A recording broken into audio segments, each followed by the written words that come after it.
নমস্কার বন্ধুরা, আজ আলোচনা করব আমাদের জীবনে কেন এত অশান্তি আসে বারবার।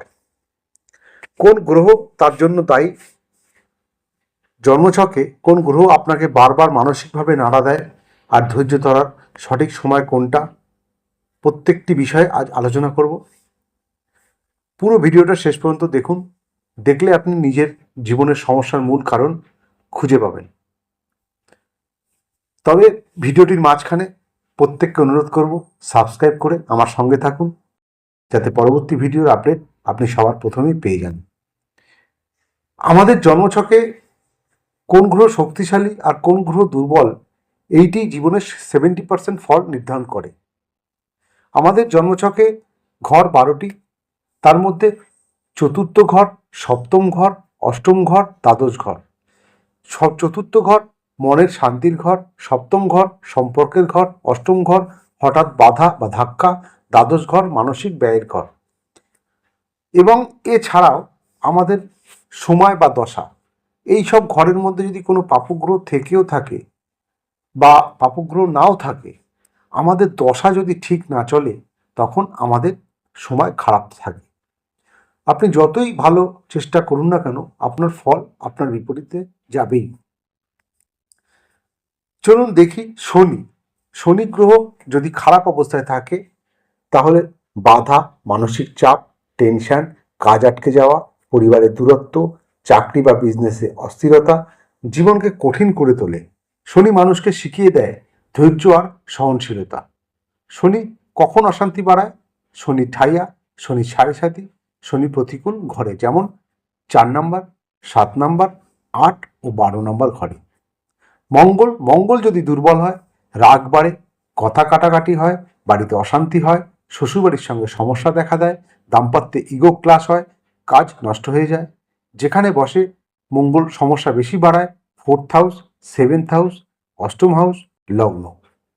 রাহু যখন দুর্বল থাকে তখন মানুষ ভুল সিদ্ধান্ত নেয়, মাথায় অকারণ চিন্তা আসে, সম্পর্কের ভুল বোঝাবুঝি হয়, কেরিয়ার ভুল পথে চলে।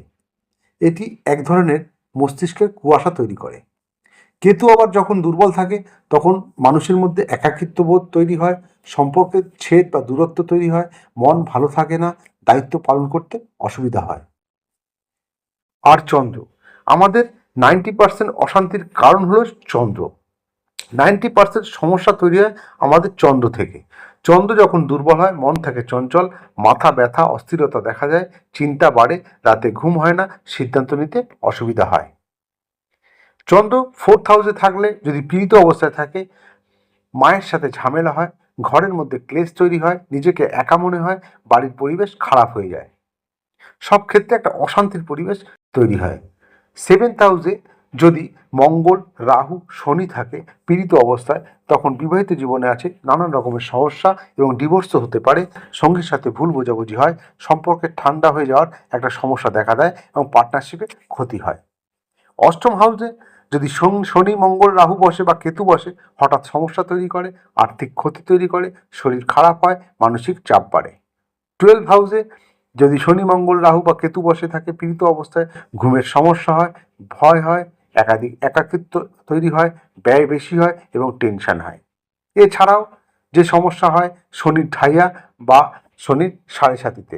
চন্দ্র থেকে 2 নম্বর বা 12 নম্বর ঘরে থাকে যখন শনি, তখন এই সময় মানুষ কঠিন সিদ্ধান্ত নিতে ভয় পায়, চাপের মধ্যে থাকে, কাজ ধীরে এগোয়, পরিবারে অনেক দূরত্ব বেড়ে যায়, শরীর খারাপ থাকে, বিশেষ করে বাবা মায়ের।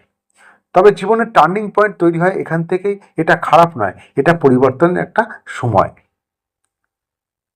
চলুন এখন আমরা জেনে নেব এই শনি সাড়ে সাতির সময় আমাদের কি করতে হয়। এই শনি সাড়ে সাতির সময় কখনো নতুন কাজ শুরু করবেন না, বড় বিনিয়োগ করবেন না, রাগে কোনো সিদ্ধান্ত নেবেন না, সম্পর্ক ভাঙার কথা একদম ভাববেন না, বরং সময়কে যেতে দিন, শান্তভাবে পরিস্থিতি দেখুন, নিজের উপর কাজ করুন।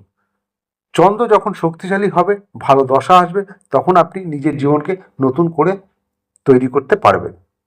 সর্বশেষে বন্ধুরা বলতে পারি, অশান্তি কখনো স্থায়ী নয়, গ্রহের সময় পাল্টায়, ঘরের ফলও বদলায়, জন্মছক বদলে দেয়। কখন চেষ্টা করতে হবে আর কখন ধৈর্য ধরতে হবে সেটা আমাদের জন্মছক বলে দেবে। সময় আপনার বিরুদ্ধে নয়, সময় আপনাকে নতুন করে তৈরি করছে। যদি ভিডিওটি ভালো লাগে লাইক, শেয়ার, সাবস্ক্রাইব করতে ভুলবেন না। ততক্ষণ নমস্কার, ধন্যবাদ।